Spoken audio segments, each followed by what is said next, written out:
Hi, it's Michael Kerr here, presenting Small Business Banter.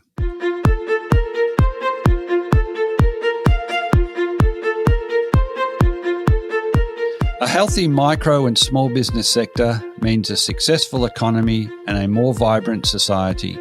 Small Business Banter is about helping regional business owners better prepare for current challenges, but also for the next stage of business success. I'm Michael Kerr, founder of Kerr Capital, advisors to business owners.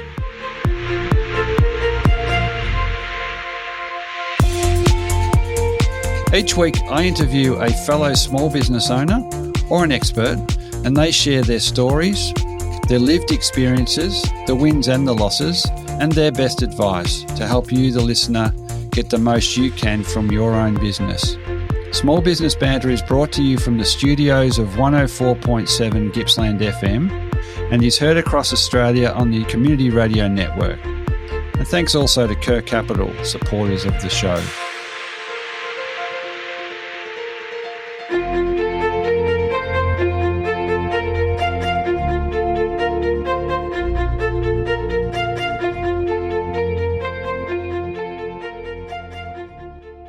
Okay, welcome to another edition of Small Business Banter Radio.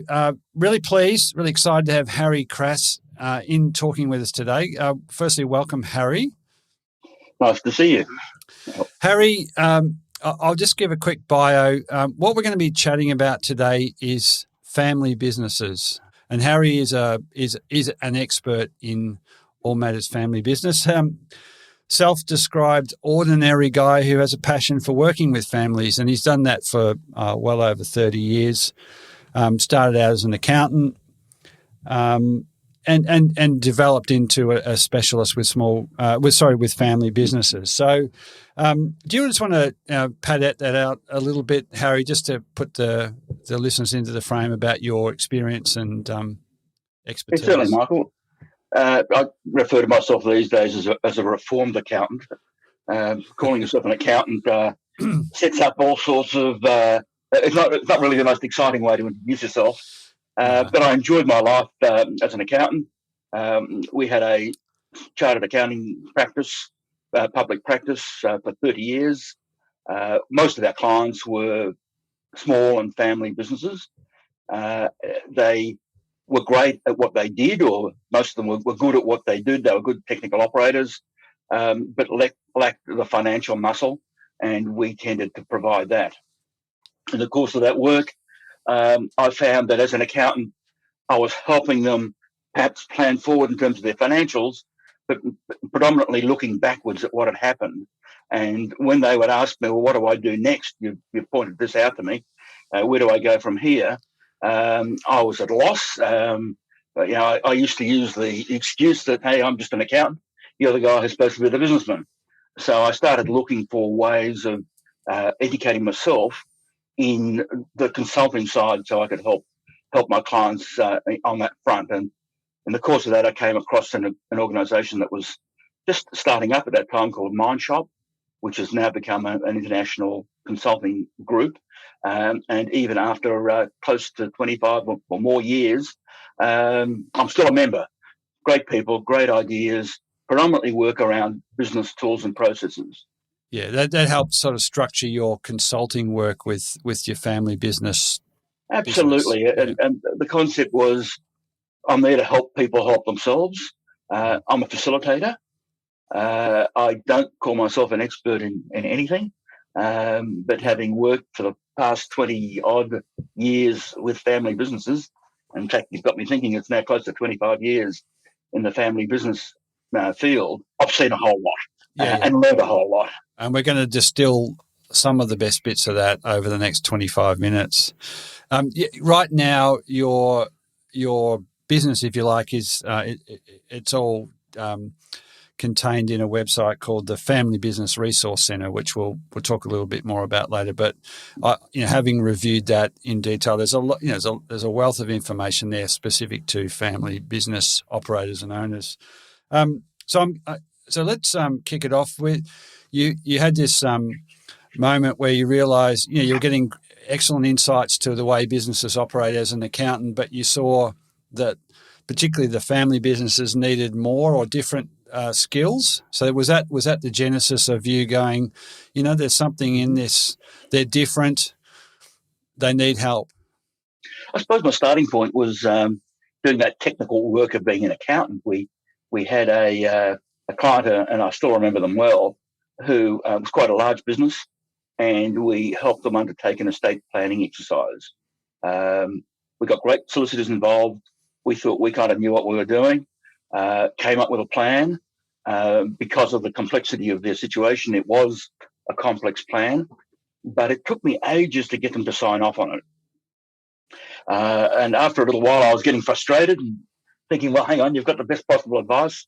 Sign this damn thing and get on with your life, which they eventually did.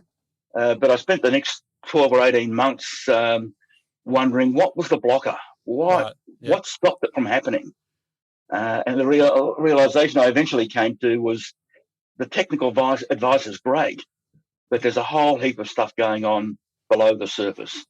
And as an accountant, even though in this case the client's wife looked after the financial side of the business, and I had a relationship with her, I really didn't know her. Right. And the driving forces behind the business were really not on the horizon. I wasn't aware of them.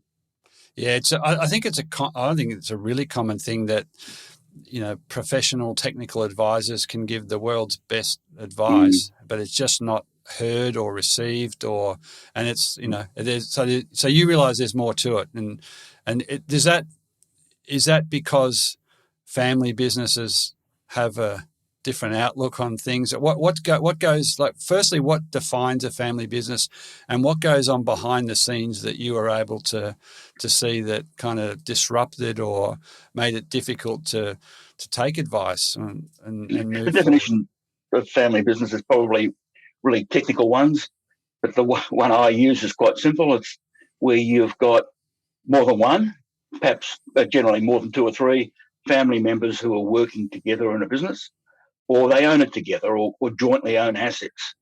And so they're kind of tied together. Often the small business field is regarded as simple business. No business is simple, but combining business with family and the family values makes it a very complex situation. It's often difficult to decide whether a particular decision should be made using the rules that govern business.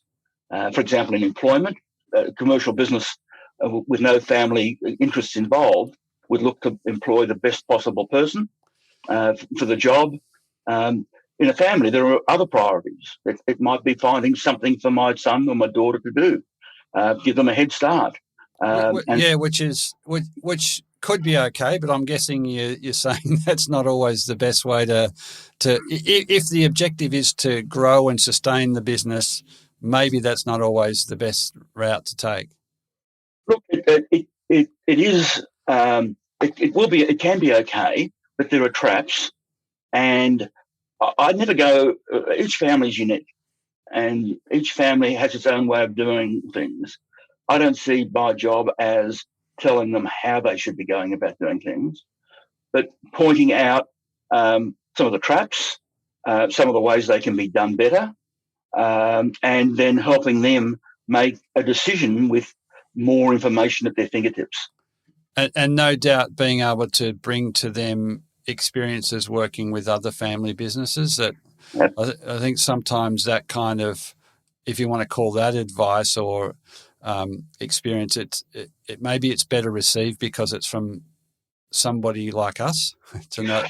You're passing the message along, but it's a real experience of another family business, which sometimes I think resonates, more strongly than advice or technical or good or otherwise. Absolutely, yeah. And a lot of the conversations I'll have will be, I've seen families do it this way, and I've seen families do it the other way, and I've seen families do it the way you suggested. A number of families have found this to be helpful or useful. Unfortunately, most businesses don't necessarily regard themselves as family businesses. They just regard themselves as businesses that happen to employ family members or that they're owning in conjunction with a brother or a sister or a parent, rather than a family business as such. They don't tend to go into business with the intention of being a family business. Yeah, they go into business because there's an opportunity. We know each other. Let's do this, and maybe they don't see it as they just see it as they see it, but only when somebody external comes in can perhaps sometimes a bit of perspective be brought to you are different or unique because you have a concentrated number of family members in positions of decision making in the business. So it can be a bit more complicated or a bit different. Look, absolutely. Often it's quite simplistic. A family member will start a business without any other family involved, purely to feed the family. It's a commercial decision, and it's to create a livelihood and an opportunity to educate and provide opportunities for their family, increase the family wealth. Yeah. And then they kind of slowly drag family members in. Why do you think they do that? If it does go well, why is it just human nature that you would reach for somebody that you care about to give them an opportunity, or is it is there more to it in terms of new employees or next employees? Sometimes it's cheap employees. You get the kids in to do the odd jobs you don't want to do, and you'll learn a lot here. You'll learn a lot here. Absolutely. Often, it's often seen with tradesmen who start up a business. They're good at the technical stuff of their job, but the last thing they want to know about after a hard day's work is to come home and do the accounts and look after the paperwork and deal with the bank and the customers on the debt collection side. So they recruit their wives and they'll start off just helping out.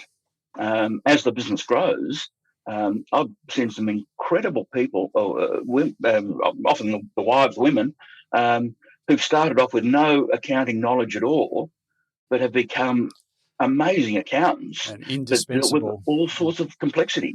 Yeah, and look, when I suspect there's a little bit of when it's your business, you take that if you're going to do something, you want to do it properly because the rewards are there or the risks are there if you don't. And it's you learn fast and quick.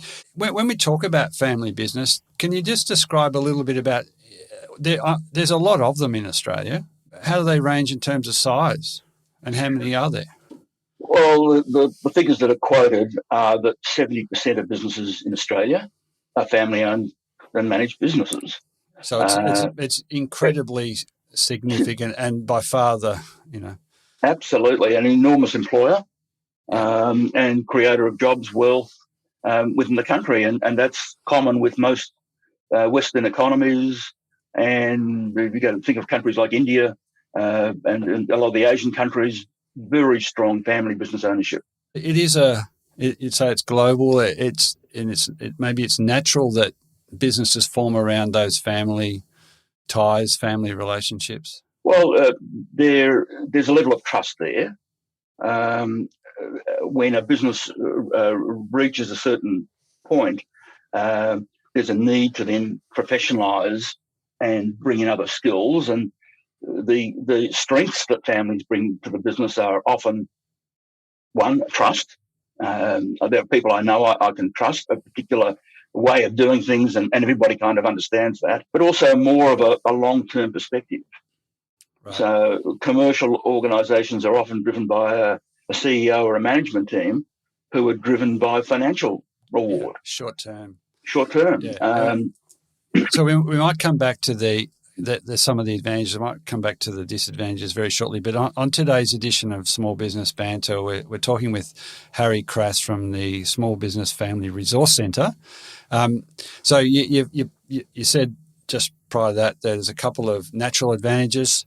What are some of the natural disadvantages and leading on to the challenges and issues you see in family business and the work you do with them to help mend? I suppose when I think of the disadvantages, often there's a limited knowledge. They're limited within the knowledge that they have, and don't necessarily look outside for answers from other people who have different experiences or have done things in different ways. It's a bit like cooking the roast. There's our family way of doing it. There's our family way of hiring people, of generating a sale. I think also because many of them don't actually realise the complexity that's involved in family businesses, they don't know what they don't know. They don't know of some of the traps and the difficulties, and they often feel that, there's something a bit odd about them, like, we're the only ones going through this stuff. Whereas, in fact, even though each family is unique, the issues are fairly common. A family will come at it from its own direction and find its own way to deal with it, but the core issues are fairly common. Limited capital is often an issue, and access to capital. They're limited by family funds, and what's it, the three Fs: families, friends, and other fools. Banks don't really want to know about small business lending. It's become very, very difficult. Yeah, sure. So that's a significant disadvantage that they can encounter. Yeah. Does it extend to like running a small business or a family business, but running it involves a lot of decision making, and is that one of the inherent challenges within family businesses, that the people involved sometimes or often live together? So this whole thing of taking work home, is it even more magnified in a family business? I can remember one of my clients years ago saying one of the problems of working with his wife was that she will nudge him at 3:00 in the morning and say, "Did you send out that order?" It's hard to get away from, and around the kitchen table or a family barbecue, the business issues will often come to the fore. So there's no break from it. The disadvantage, though, will be if some of the kids or family members work in the business and others don't.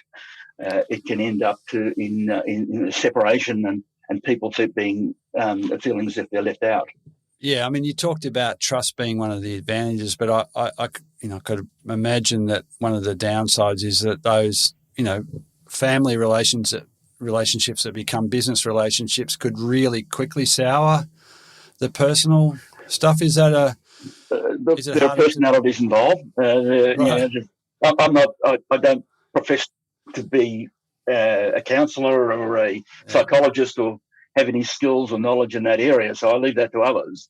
But there is this thing I've heard of called sibling rivalry. So kids have grown up either to be competitive or are naturally competitive, and then an issue will arise when, particularly at times of succession, when the leader of the business says, "Well, I'd like, you, my son or my daughter, to take over." There can be animosity between and rivalry often during the course of them working together. But once that selection is made, it can bring a lot of issues to the fore. Yeah. I could just imagine. So, in the work you've done and continue to do, to be able to become a trusted, you kind of downplay what you do. I understand you facilitate, but ultimately you have to get in. Someone needs to get in there to guide some of these key decisions. And where's the breakthrough for you to get a family to say, we need, we recognise we need some external perspective, and we have to start to trust somebody. How do you break that down? Look, it's tough. Families are private institutions. People don't necessarily like airing their dirty linen in public or calling others in or making others aware that there's a situation or an issue going on. Sometimes it's out of desperation. Sometimes it will be that a family member has heard of there's an organisation called Family Business Australia, Australia-wide organisation, does a lot of education networking amongst family businesses, and acts as a resource for family businesses.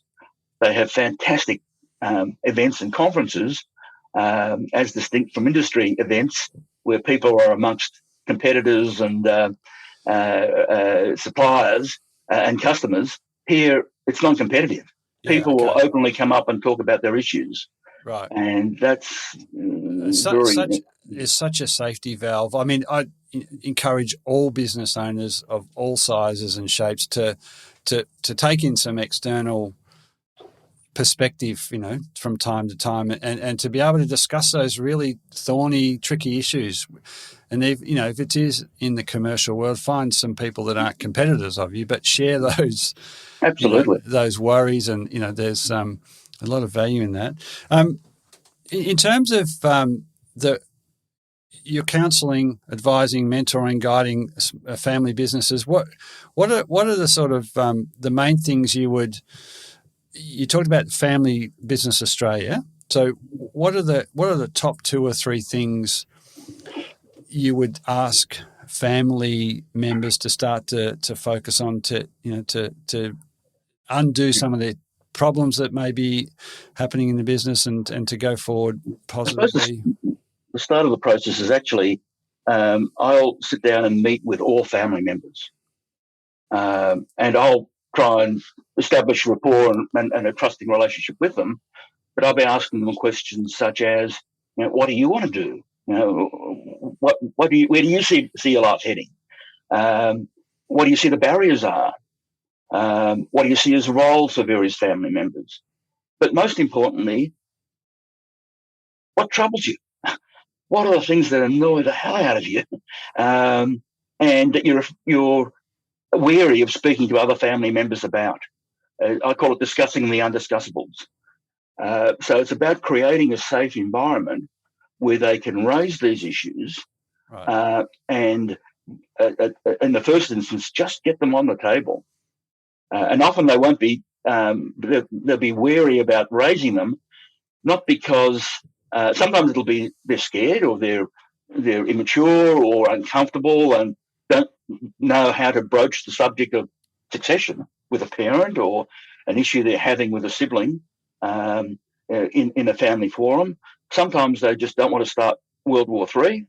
There are all sorts of reasons behind it, but unless we can bring those to the fore and I know what the family's actually dealing with, we have nowhere to go. So we start there and then look at those issues, prioritise them, work out what we need to do from there. So practical, Harry. But I think there's a bit of genius in being able to firstly get the invite to have that conversation with some or all of the family. It's critically important. It's already a challenging environment. So, but then being bold and asking hard questions, or tough questions, that seems to be not enough of those are asked of businesses generally. That's the key. People, you'll open a conversation as you and I have in the past, and it'll be about your cricket or the stuff that's going on in life.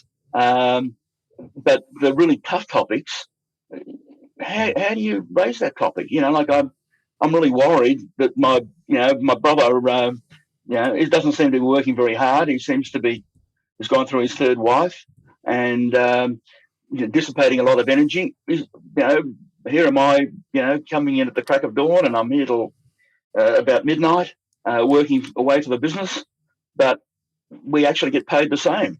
Yeah. Which might have been fine 5-10 years ago, but now things are different. And I think there's some of the things here you talk about. They're fundamental to all businesses, and that's an example where whether we're related or not, everybody's got a role in the business, and you can't goof off because you've got to be reasonable. But if you are goofing off and it is unreasonable, there's got to be a way to address that or redress that. So, but I just keep getting this very consistent theme that it's different, more challenging perhaps when it is family members. And the difficulty is you take it home with you. You can't get away from it. I was in business with my brother for quite a number of years. We had a great relationship then. We still do. But I know that when I'd come home, my wife would be saying to me, Harry, why is it that Mark's doing this, that, or the other? Yeah. Why are you coming home at 8 o'clock? And I heard he was home at 6. Yeah. And I'm sure his wife would be asking the same questions of him. And the issue, which brings up the issue of in-laws, or sometimes in family business they're known as outlaws, and how they're brought into the conversation. Yeah. And it's pretty hard for both parties to leave them out. Absolutely. That family dinner or barbecue the next weekend's probably a bit more subdued or awkward. Hey, Harry, look, unfortunately, that's about it for our time today. I think, just there you've given us anybody in family business, I think consider getting some trusted advice, specialist advice. Get the hard questions out on the table. And I think the third one was, prioritise them like anybody else. We've got a ton of things we're going to have to deal with, but tackle the really hard ones. There's a lot at stake for the business, but also particularly in the work you do with the family. So we'd encourage, everyone to realise that. And even if they don't know they're a family business, consider that again, because the relationships extend and can be, really badly damaged. Harry Kras from Family Business Resource Centre, thank you for your time today. Thank you, Michael. It's been great speaking to you, and thanks for the opportunity. Yeah, excellent. All right, well, you go well, Harry.